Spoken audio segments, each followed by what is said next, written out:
प्रिय विद्यार्थियों, आज हम कक्षा 11 हिंदी की पाठ्यपुस्तक अंतरा भाग 1 के काव्यखंड के अध्याय 6 में वर्णित कवियत्री महादेवी वर्मा द्वारा रचित रचना, पहली रचना जिसका शीर्षक है जाग तुझको दूर जाना और दूसरी रचना जिसका शीर्षक है सब आंखों के आंसू उजले से संबंधित अभ्यास प्रश्न हल करने जा रहे हैं। पहला प्रश्न इस प्रकार से है, जाग तुझको दूर जाना कविता में कवियत्री मानव को किन विपरीत स्थितियों में आगे बढ़ने के लिए उत्साहित कर रही है। कवियत्री महादेवी वर्मा जाग तुझको दूर जाना कविता में विषम परिस्थितियों के प्रति जागरूक करती हुई वे आह्वान कर रही है कि हे वीरों, हे क्रांति वीरों, तुम्हें जागृत होकर के जाग करके अपने लक्ष्य की ओर हृदय में दृढ़ता का भाव भरते हुए सभी कठिनाइयों का मुकाबला करते हुए निरंतर आगे बढ़ते रहना है। बहुत सारी बाधाएं तुम्हारे रास्ते में आ सकती है, यह पथ बहुत लंबा है। जाग तुझको दूर जाना, तुझे जागते हुए अपने आप को इस कर्तव्य पथ पर गतिमान रखना है और लक्ष्य को प्राप्त करना है। इसका उत्तर हम इस प्रकार से लिखेंगे, जाग तुझको दूर जाना कविता में कवियत्री महादेवी वर्मा ने भारतीय वीरों को मृत्यु से भयभीत न होकर तथा मोह माया के आकर्षणों से अपने आप को बचाते हुए निरंतर अपने लक्ष्य की ओर बढ़ने के लिए उत्साहित किया है। अपने लक्ष्य की ओर बढ़ने के लिए उत्साहित करने हेतु कवियत्री महादेवी वर्मा कहती है कि भले ही हिमालय पहाड़ के हृदय में कंपन हो जाए।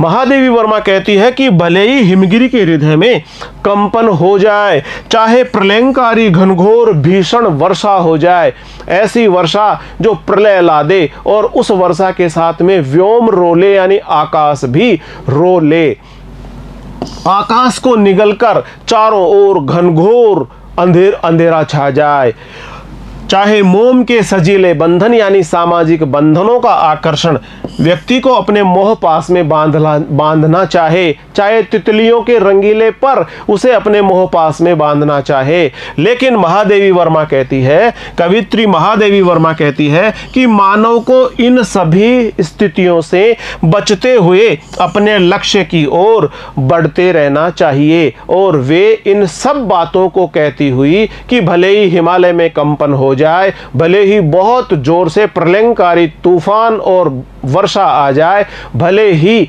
मोम के सजीले बंधन उसे बांधना चाहे, भले ही तितलियों के रंगीले पर उसको बांधना चाहे, भले ही अंधकार सभी प्रकार के प्रकाश को पी जाए, इस प्रकार की विषम से विषम स्थितियां होने के बावजूद भी उसे अपने कर्तव्य पथ पर रुकना नहीं है, निरंतर आगे बढ़ते जाना है। जागृत होकर निरंतर अपने कर्तव्य पथ पर आगे बढ़ने के लिए महादेवी उत्साहित कर रही है।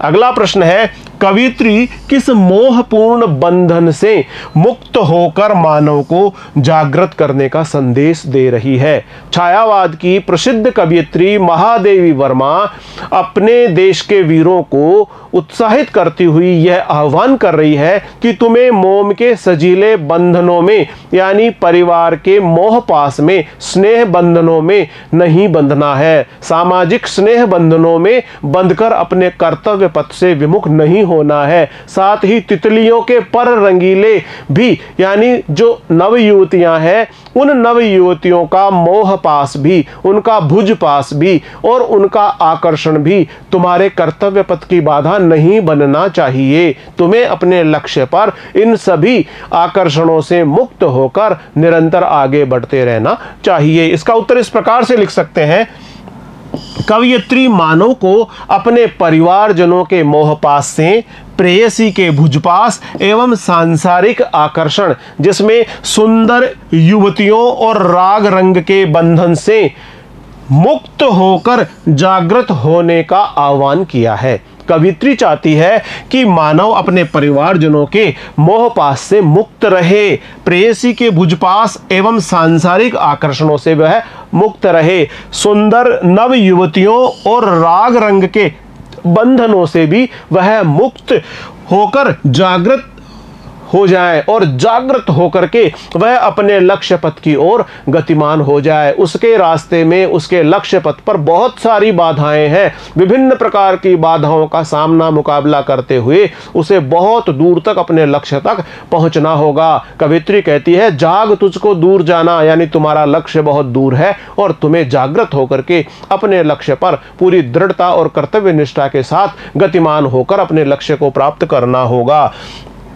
अपने लक्ष्य की ओर बढ़ने का संदेश कवियत्री द्वारा दिया जा रहा है। ये ऐसे बंधन है जो दृढ़ निश्चयी वज्र जैसे कठोर हृदयी व्यक्ति को भी अपने मोह पास के बंधन में बांधने का सामर्थ्य रखते हैं। परिवार का जो मोह बंधन है, प्रेयसी का भुजपास और सांसारिक आकर्षण और नवयुवतियों और राग रंग के आकर्षण इस प्रकार के हैं जो किसी भी दृढ़ निश्चयी वज्र जैसे कठोर हृदयी व्यक्ति को भी अपने मोह पास के बंधन में बांधने का सामर्थ्य रखते हैं। अगला प्रश्न है, जाग तुझको दूर जाना स्वाधीनता आंदोलन की प्रेरणा से रचित एक जागरण गीत है। इस कथन के आधार पर कविता की मूल संवेदना को लिखिए। छायावाद की सुप्रसिद्ध कवियत्री महादेवी वर्मा ने इस जागरण गीत के माध्यम से भारत के वीरों, क्रांतिवीरों को जागृत करने का संदेश दिया है। वह कहती है कि जाग तुझको दूर जाना, चिर सजग आंखें उन्नीदी, आज कैसा व्यस्त बाना, तेरी आंखें तो सदैव से ही सजग रही है, आज इनमें उन्नीदापन का भाव क्यों है, आज तेरा बाना अस्त व्यस्त क्यों हो रहा है। जाग, जागृत हो जा, तुझे तेरे लक्ष्य पथ पर बहुत आगे तक जाकर के विभिन्न प्रकार की बाधाओं का सामना करते हुए अपने लक्ष्य को प्राप्त करना है। वह क्रांतिवीरों से, वह वीरों से इस बात का भी आह्वान करती है कि रास्ते में मोम के बंधन सजीले तुमको बहुत सारे परिवार और समाज के बहुत सारे स्नेह बंधन बांधने का प्रयास करेंगे, तुम्हें उन बंधनों में नहीं बंधना है। तितलियों के पर रंगीले, इस प्रकार जो नवयुवक और आकर्षक स्त्रियां हैं, युवतियां हैं, उनके मोह पास में भी बंधने के लिए तुम्हें नहीं बंधना है और तुम्हें निरंतर अपने लक्ष्य पथ पर अग्रसर होते ही रहना है। इसका उत्तर हम इस प्रकार से लिखेंगे, कवियत्री महादेवी वर्मा द्वारा रचित इस जागरण गीत के माध्यम से वे देशवासियों को विभिन्न परिस्थितियों में जागृत होकर सदा संघर्षरत रहते हुए अपने लक्ष्य की ओर निरंतर बढ़ते रहने की प्रेरणा देती है। विभिन्न प्रकार की बाधाओं को चीरते हुए हे वीर तू आगे बढ़ता चल, इस प्रकार का जागृति का संदेश इस जागरण गीत के माध्यम से कवियत्री द्वारा दिया गया है। इस गीत में कवियत्री ने देशवासियों से कहा है कि उन्हें कठिनाइयों की भीषणता से घबराना नहीं है और न ही कोमल बंधनों के मोहपास में बंधना है तथा सुंदरी स्त्रियों के आकर्षण जाल से भी भ्रमित नहीं होना है। ये सभी परिस्थितियां लक्ष्य प्राप्ति के मार्ग में रुकावट पैदा करती है। लक्ष्य प्राप्ति के मार्ग में रुकावट पैदा करने वाली किसी भी परिस्थिति, किसी भी रुकावट से रुकना नहीं है, निरंतर अपने पथ पर दृढ़ता के साथ गतिमान होते रहना है। कवियत्री देशवासियों को असफलता में भी आशान्वित रहने के लिए कहती है। कवियत्री कहती है कि अपने हृदय में दृढ़ता का भाव, वीरता का भाव, शौर्य का भाव, उत्साह का भाव, ऊर्जा का भाव भरकर निरंतर अपने लक्ष्य की ओर सदैव गतिमान रहना चाहिए। स्वाधीनता आंदोलन के समय ऐसे देशवासी जो आलस्य से युक्त थे उनको जागृत करते हुए कवियत्री ने साधना पथ पर दृढ़ निश्चय से आगे बढ़ते हुए लक्ष्य प्राप्ति के लिए सतत प्रयत्नशील रहने का संदेश दिया है। सतत प्रयत्नशील रहने पर ही लक्ष्य की प्राप्ति संभव है। इस प्रकार कवियत्री ने कहा है कि जागने का वक्त है, जागृत होकर के, जाग करके अपने लक्ष्य की ओर पूरी दृढ़ता के साथ में सदैव गतिमान रहकर लक्ष्य की प्राप्ति करो। यही मूल संवेदना जाग तुझको दूर जाना गीत में स्पष्ट रूप से परिलक्षित होती है। अगला प्रश्न है, निम्नलिखित पंक्तियों का काव्य सौंदर्य स्पष्ट कीजिए। कै विश्व का क्रंदन अपने लिए कारा बनाना। इन पंक्तियों में आए हुए भाव पक्ष को और कला पक्ष को हमें स्पष्ट करना है। ख कहन ठंडी सांस सजेगा आज पानी। गए है तुझे अंगार सैया कलियां बिछाना। इनका हमें काव्य सौंदर्य स्पष्ट करना है। विश्व का क्रंदन अपने लिए कारा बनाना। विश्व का क्रंदन भुला देगी मधुप की मधुर गुनगुन। क्या डुबो देंगे तुझे ये फूल के दल ओस गीले। तू न अपनी छाह को अपने लिए कारा बनाना। जाग तुझको दूर जाना, जाग तुझको दूर जाना। इन पंक्तियों के माध्यम से छायावाद की प्रसिद्ध कवियत्री महादेवी वर्मा कहती है कि पूरा का पूरा विश्व क्रंदन कर रहा है, दुख और पीड़ा और संताप में भरा हुआ है। हे वीर, क्या तुझे विश्व की इस क्रंदन और पीड़ा का स्वर सुनाई नहीं देता? क्या तुम इस विश्व की क्रंदन और पीड़ा के स्वर को अनसुना कर दोगे और केवल मधुप के मीठे मीठे गुंजार को ही सुनते रहोगे? यानी तुम मधुर गुंजार को सुनते हुए क्या तुम अपने कर्तव्य पथ से विमुख हो जाओगे? और क्या तुम्हें विश्व का यह संताप मिटाने का जो कार्य है वो तुम्हें नहीं करना है? साथ ही साथ महादेवी वर्मा आगे कहती है कि क्या डुबो देंगे तुम्हें। जिस प्रकार तुम अपने कर्तव्य पथ पर आगे बढ़ रहे हो और परिवार जनों के नेत्रों में जो आंसू आएंगे, उन आंसुओं को देखकर क्या तुम्हारा हृदय पिघल जाएगा और तुम कर्तव्य पथ पर गतिमान नहीं हो पाओगे?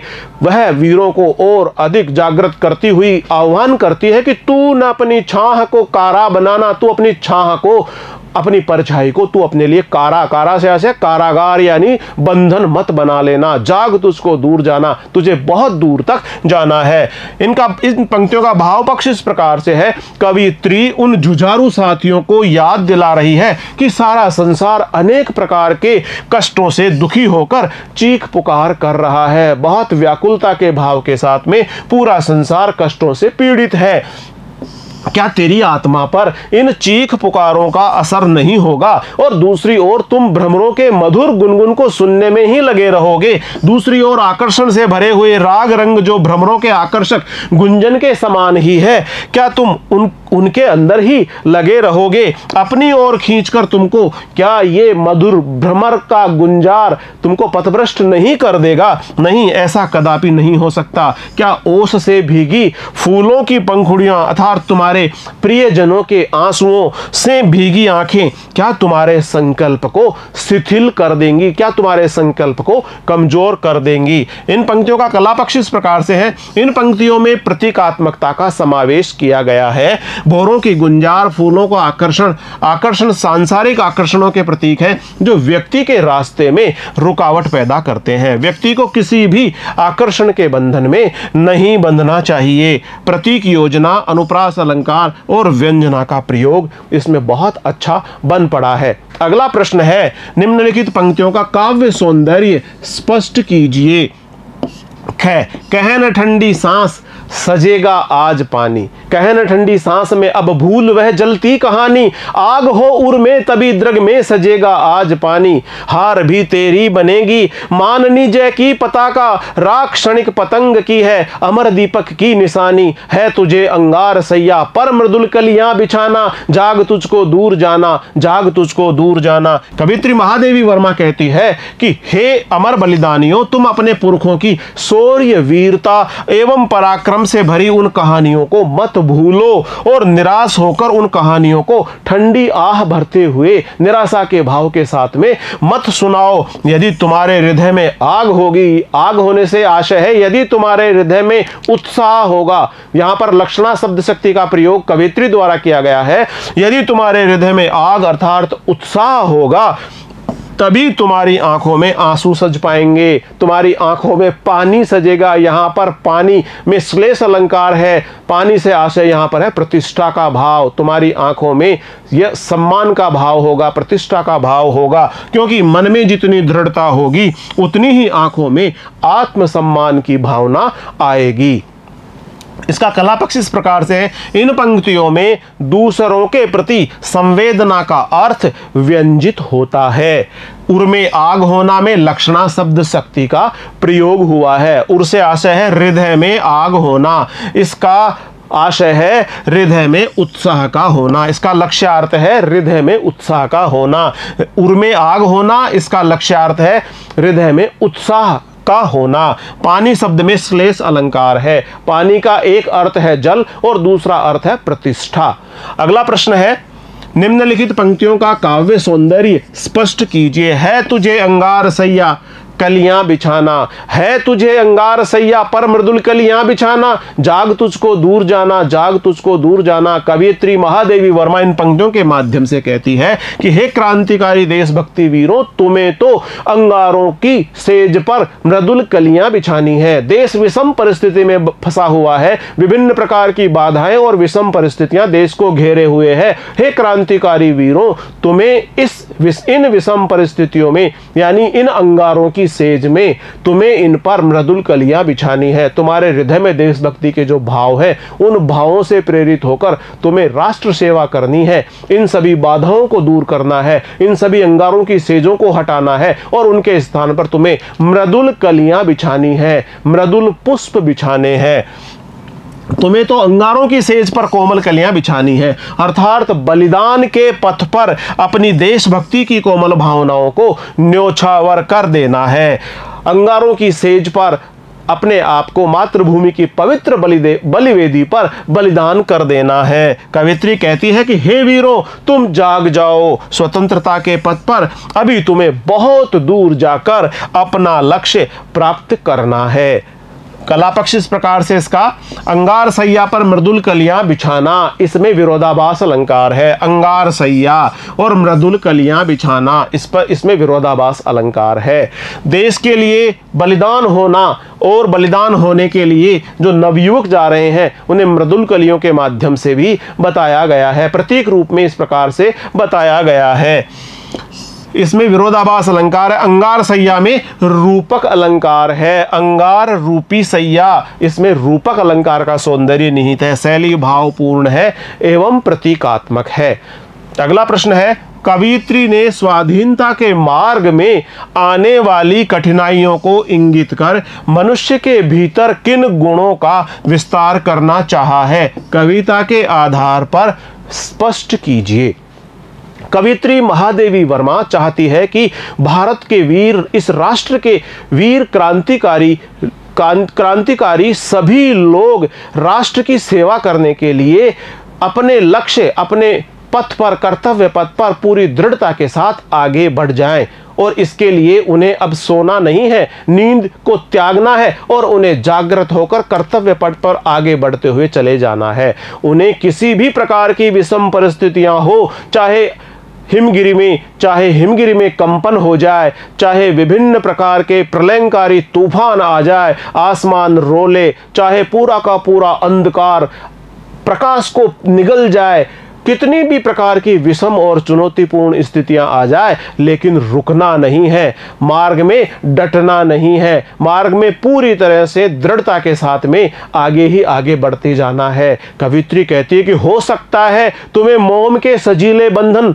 बांध सकते हैं, हो सकता है कि तितलियों के रंगीले पर तुम्हें बांध सकते हैं। इनमें लक्षणा शब्द शक्ति का प्रयोग है, जिनके माध्यम से कवित्री यह कहना चाहती है कि संसार के, समाज के और परिवार के जो सामाजिक मीठे मोह बंधन है, मोह पास है, वे तुम्हें बांध सकते हैं। अथवा संसार में विभिन्न प्रकार का राग, रंग, सौंदर्य और आकर्षण भरा हुआ है, नव युवतियों का मोह पास है, उनका जो आकर्षण है वह भी तुम्हें बांध सकता है। इस प्रकार तुम्हें किसी भी प्रकार के इन बंधनों में नहीं बंधना है, तुम्हें लगातार सतत अपने कर्तव्य पथ पर आगे ही आगे बढ़ते जाना है। हृदय में दृढ़ता का भाव, शौर्य, वीरता और दृढ़ता का भाव भरते हुए तुम्हें लगातार अपने कर्तव्य पथ पर आगे बढ़ता जाना है। इसका उत्तर हम इस प्रकार से लिखेंगे, कवित्री जाग तुझको दूर जाना, कविता के माध्यम से देशवासियों को जागृत कर स्वाधीनता के मार्ग में आने वाली भीषण कठिनाइयों की चिंता न करते हुए अपने लक्ष्य की ओर निरंतर बढ़ते रहने का आह्वान करती है। यह कविता स्वाधीनता आंदोलन की प्रेरणा से रचित एक जागरण गीत है, जिसमें महादेवी वर्मा मोह माया के बंधन में जकड़े भारतीयों से कहती है कि तुम्हें प्रकृति के कोमल रूपों में लीन होने के बजाय तूफानों का मुकाबला करना है, संघर्ष करते हुए अपनी अमित छाप छोड़नी है। सांसारिक सामान्य बंधन कर्म पथ से विचलित करते हैं। ये हमारे लिए कारागार के समान है। विभिन्न प्रकार के इन बंधनों में बंधना ही कारागार में बंधने के समान है। इसमें भारतीयों को अमरता का सुत कहकर भी जागृत किया है। कवित्री ने कहा है कि तुम तो अमरता सुत हो, अमरता रूपी जो परमात्मा है, इस प्रकार तुम तो अमरता सुत के रूप में हो। तथा आलस्य का त्याग करना, भयंकर विपत्तियों के सामने दृढ़ होकर डटे रहना, बलिदान देकर अमरता के निशान छोड़ना, नाश पथ पर अपने निशान छोड़ जाना, लक्ष्य प्राप्ति के लिए निरंतर जागरूक रहकर आगे बढ़ते जाना, उदासीनता और अकर्मण्यता का त्याग करना, जीवन की अमरता, सुख, शांति और आनंद की रक्षा करना, हृदय में उत्साह, मन में दृढ़ता और आंखों में आत्मसम्मान की भावना बनाए रखकर पतंगे के समान अपना बलिदान देने की प्रेरणा दी गई है। अगला प्रश्न है, सब आंखों के आंसू उजले कविता से। महादेवी वर्मा ने आंसू के लिए उजले विशेषण का प्रयोग किस संदर्भ में किया है और क्यों? महादेवी वर्मा आंसू के लिए उजले विशेषण का प्रयोग करती है। वे कहती है कि सब आंखों के आंसू उजले, सभी आंखों से निकलने वाले आंसू उजले होते हैं, उज्जवल होते हैं, सत्य होते हैं। हृदय की पीड़ा अगर आंसुओं के माध्यम से अभिव्यक्त हो रही है तो वह हृदय की पीड़ा को बता रही है। किसी भी खुशी की घटना को यदि आंसुओं के माध्यम से व्यक्त किया जा रहा है तो भी आंसू उस घटना के पीछे होने वाली खुशी की भावना को अभिव्यक्त करते हैं। इस प्रकार महादेवी वर्मा कहती है कि आंसू हमेशा सत्य और उज्जवल होते हैं। आंसुओं का जो भाव है, आंसू जो कहना चाहते हैं, वो बिल्कुल सत्य और उज्जवल पक्ष को ही उद्घाटित करते हैं। इसका उत्तर हम इस प्रकार से लिखेंगे, महादेवी वर्मा ने आंसू के लिए उजले विशेषण का प्रयोग उसकी पवित्रता और सात्विकता के लिए किया है, क्योंकि सभी की कल्पनाओं में सत्य पलता है और सत्य कभी भी आधारहीन नहीं होता। उस भावना को व्यक्त करने वाले आंसू हमेशा पवित्र होते हैं, हमेशा उजले होते हैं और हृदयगत सात्विक भाव को अभिव्यक्त करते हैं। हृदय में जैसा भाव है उस भाव को ही वे पूरी सत्यता के साथ में उद्घाटित कर देते हैं। हृदय में विरह पीड़ा का भाव है, दुख दर्द का भाव है, व्याकुलता का भाव है, तो आंखों से छलके हुए आंसू उस भाव को अभिव्यक्त कर देते हैं। यदि हृदय में प्रसन्नता का भाव है, प्रसन्नता के भाव में भी आंसू आंखों से छलककर उस प्रसन्नता के भाव को अभिव्यक्त कर देते हैं।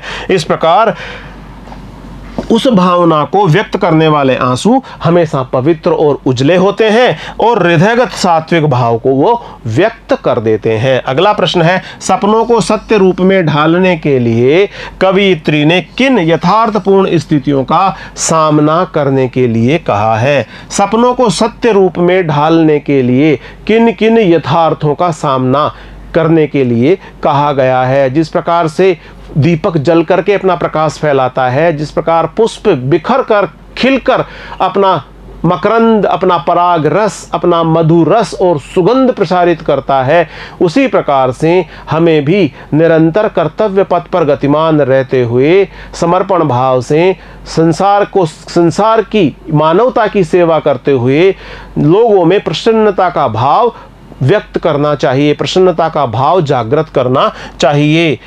सपनों को सत्य रूप में ढालने के लिए कवयित्री ने निम्नलिखित यथार्थपूर्ण स्थितियों का सामना करने के लिए कहा है। दीपक की भांति जलकर हमें प्रकाश फैलाना, फूल की तरह खिलकर पराग रस और सुगंध फैलाना, कठोरता में भी करुणा की भावना रखना, सागर और झरने की तरह सर्वजन हिताय सर्वजन सुखाय की भावना रखना, जीवन सत्य को समझना, प्रकृति ने जिस तत्व को प्रकृति के जिस तत्व को जिस प्रकार का कार्य और दायित्व सौंपा है, प्रकृति के सभी उपादान, सभी तत्व उन कार्यों को पूरी दृढ़ता, पूरी जिम्मेदारी के साथ में संपन्न कर रहे हैं।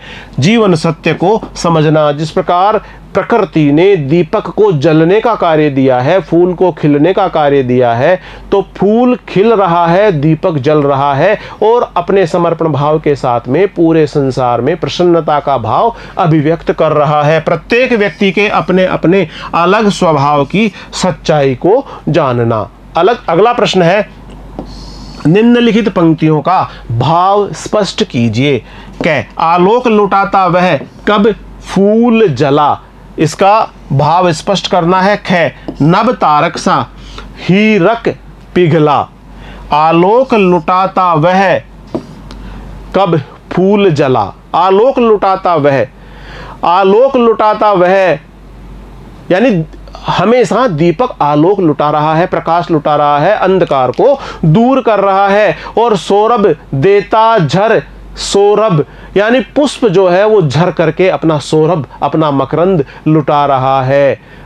कवियत्री कहती है कि दीपक हमेशा जलने का ही काम करता है, अंधकार को मिटा करके प्रकाश फैलाने का ही कार्य करता है, और पुष्प हमेशा खिल करके सुगंध और चटकदार रंगों से लोगों के हृदय में, लोगों के मन में, लोगों के जीवन में प्रसन्नता का भाव भरता है। जिसे प्रकृति ने जो कार्य दिया है वह उसी कार्य में लगा हुआ है। फूल खिल रहा है, अपनी सुगंध बिखेर रहा है, अपने चटकदार रंगों से लोगों में प्रसन्नता का भाव भर रहा है। उसी प्रकार दीपक जल रहा है, अंधकार को मिटा रहा है, रोशनी फैला रहा है, उजियारा फैला रहा है।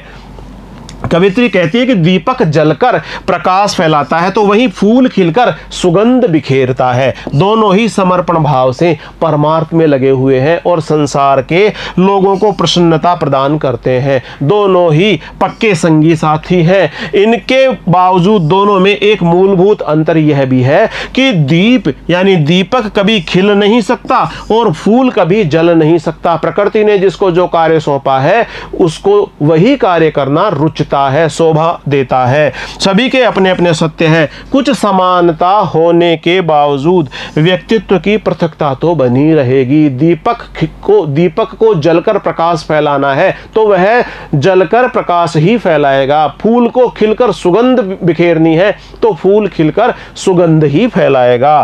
पर सच्चाई सभी में होती है। कुछ समानता होने के बावजूद व्यक्तित्व की पृथकता से हमेशा बनी रहती है और सच्चाई सभी में होती है। अगला प्रश्न है ख, नभ तारक सा हीरक पिघला। कवित्री कहती है कि आकाश में टूटते हुए तारे के समान जो हीरा होता है वह हीरा तराशने के दौरान अपनी खराद की पैनी धार को बहुत ही प्रसन्नता के भाव से चूमता है। पुलकित होकर के वह उस खराद की पैनी धार को चूम लेता है और उस खराद की धार को चूमता हुआ वह और मूल्यवान बनता चला जाता है, बहुमूल्य से और भी मूल्यवान बनता हुआ चला जाता है। उसी प्रकार से जो सोना होता है उस सोने को गरम गरम ज्वालाओं में तपाया जाता है, गरम गरम धधकती ज्वालाओं में, अंगारों में सोने को डाला जाता है और वह उस धधकती अंगारों में भी वह सोना इस प्रकार से मानो उसने मधुरस पी लिया हो और वह केसर किरणों सा झूमता हुआ प्रतीत होता है, क्योंकि अंगारों में धधकती ज्वाला में डालने पर ही सोना और अधिक शुद्ध होकर के मूल्यवान बन जाता है। हीरा तराशने से, खराद पर पैनी धार को चूमने से मूल्यवान बनता है। सोना गरम गरम अंगारों में उसे गरम करने पर, उसे तपाने पर ही मूल्यवान बनता है। इस प्रकार दोनों में ही ये मूलभूत स्थितियां हैं, दोनों के ही व्यक्तित्व का ये मूलभूत गुण है कि सोने को केवल अंगारों में तपाकर ही उसकी शुद्धता बढ़ाई जाती है, उसका मूल्य बढ़ाया जाता है, और हीरे को तराश करके ही उसका मूल्य बढ़ाया जाता है, वह मूल्यवान बनता है। इस प्रकार हीरे को आग में जलाया नहीं जाता, आग में गलाया नहीं जाता, और सोने को उस खराद पर इस प्रकार से तराशा नहीं जाता। जिसको प्रकृति ने जो कार्य सौंपा है वो अपनी पूरी निष्ठा के साथ में उस कार्य को करने में तत्पर है। कवित्री कहती है कि आकाश से टूटे एक तारे के समान हीरा तभी मूल्यवान बनता है जब वह तराशने के दौरान खराद की पैनी धार को प्रसन्नता से चूमता है। दूसरी ओर सोना भी धधकती ज्वाला युक्त अंगारों में गिरता है और धधकती ज्वाला युक्त अंगारों का वह मधुरस पीता है, अर्थात निखार लाने वाले कणों को पीकर वह मदहोश होता हुआ सुनहरी केसर किरणों के समान झूम जाता है। सभी अपने अपने ढंग से जीवन सत्य अपना रहे हैं, सबका अपना अपना सत्य है, अपना अपना यथार्थ है।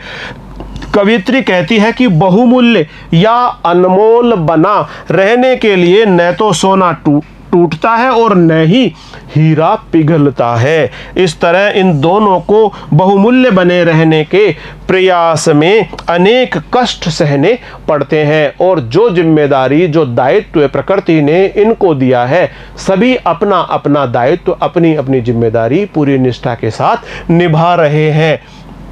अगला प्रश्न है, काव्य सौंदर्य स्पष्ट कीजिए। संस्कृति के प्रति पग में मेरी एकाकी प्राण चला। इसका काव्य सौंदर्य स्पष्ट कीजिए। प्रकृति के क्षण में, प्रत्येक क्षण में नवीनता है। प्रकृति का प्रत्येक क्षण परिवर्तनशील है। कवियत्री कहती है कि इस प्रकृति के प्रत्येक क्षण के साथ में उसकी सांसों का नव अंकन भी मिला देना चाहिए। उसकी जो साधनाएं हैं, उसकी जो इच्छाएं हैं, उन सभी इच्छाओं के बनने बिगड़ने के साथ ही वह भी ऐसा चाहती है कि प्रकृति के इन विभिन्न रूपों के साथ में वह घुल मिलकर लगातार आगे बढ़ती जाए। जो एकाकी प्राण है वह प्रकृति के इन उपादानों के साथ घुल मिलकर अपने लक्ष्य की ओर सदैव चलता रहे। प्रत्येक सपने में आशा और आकांक्षा होती है और इस प्रकार प्रत्येक सपना भी अपने यथार्थ को जानते हुए अपने लक्ष्य पथ पर आगे बढ़ता हुआ अपने सत्य को उद्घाटित कर सकता है, अपने सत्य को समझ सकता है और अपने सत्य को साकार कर सकता है। प्रकृति क्षण क्षण में अपना रूप परिवर्तित कर नया रूप धारण करती है। कवियत्री अपने आप को एक मानव इकाई मानती है और प्रकृति के प्रत्येक पग पग के साथ अपनी सांसों का स्पंदन मिला देना चाहती है। कवियत्री अपने बनते और मिटते सभी रूपों को प्रकृति के लिए समर्पित कर देती है। प्रकृति के समान ही इसमें उसके बनने और बिगड़ने की सभी इच्छाएं समाहित है। दीपक के जलने, पुष्प के खिलने, जलधारा के आगे बढ़ने के साथ ही इस विस्तृत प्रकृति या संसार में घुल मिलकर व्यक्ति के एकाकी प्राण अपने जीवन लक्ष्य को प्राप्त करने की ओर अग्रसर होते रहते हैं। घुल मिलकर व्यक्ति के एकाकी प्राण जीवन लक्ष्य को प्राप्त करने की ओर सदैव अग्रसर होते रहते हैं। दीपक के जलने में, फूल के खिलने में और पहाड़ों से, पर्वत से प्रवाहित होते हुए झरनों के साथ में घुल मिलकर व्यक्ति के एकाकी प्राण जीवन लक्ष्य को प्राप्त करने की ओर अग्रसर होते हैं। सपने मानव की आशा और आकांक्षाओं के प्रतीक होते हैं। हमें प्रत्येक सपने में छिपे सत्य और यथार्थ को समझना चाहिए, स्वीकार करना चाहिए और स्वीकार करते हुए जीवन पथ पर आगे बढ़कर अपने लक्ष्य को प्राप्त करना चाहिए। विशेष कवियत्री ने स्वयं के माध्यम से संसार में मानव सत्य का उद्घाटन किया है। कविता पर छायावादी प्रभाव विशेष रूप से दिखाई पड़ता है। प्रतिपग जलते खिलते बनते में अनुप्रास अलंकार का सौंदर्य निहित है। प्रति में पै, पग में पै, इस प्रकार पै वर्ण की आवृत्ति हुई है। प्रतिपग, इस प्रकार इसमें अनुप्रास अलंकार का सौंदर्य है। उसी प्रकार से जलते ते, खिलते ते, बनते ते, इसमें तय वर्ण की आवृत्ति हुई है। इस प्रकार इसमें अनुप्रास अलंकार का सौंदर्य निहित है। सपने सपने में पुनरुक्ति प्रकाश अलंकार का सौंदर्य निहित है। सपने सपने एक ही शब्द की बार बार आवृत्ति हुई है। जब एक ही शब्द की बार बार आवृत्ति हो और शब्द का अर्थ नहीं बदले, ऐसी स्थिति में पुनरुक्ति प्रकाश अलंकार का सौंदर्य दृष्टिगत होता है। इस प्रकार सपने सपने में पुनरुक्ति प्रकाश अलंकार है। भाषा तत्संप्रदान, खड़ी बोली का प्रयोग इसमें हुआ है। प्रिय विद्यार्थियों, आज हमने अध्याय 6 में वर्णित कवित्री महादेवी वर्मा द्वारा रचित रचना, पहली रचना जिसका शीर्षक है जाग तुझको दूर जाना और दूसरी रचना जिसका शीर्षक है सब आंखों के आंसू उजले से संबंधित अभ्यास प्रश्न हल किए हैं। अगले वीडियो में हम अध्याय 7 कवि नरेंद्र शर्मा द्वारा रचित रचना नींद उचट जाती है से संबंधित वीडियो लेकर शीघ्र ही हम आपके समक्ष उपस्थित होंगे। तब तक नमस्कार।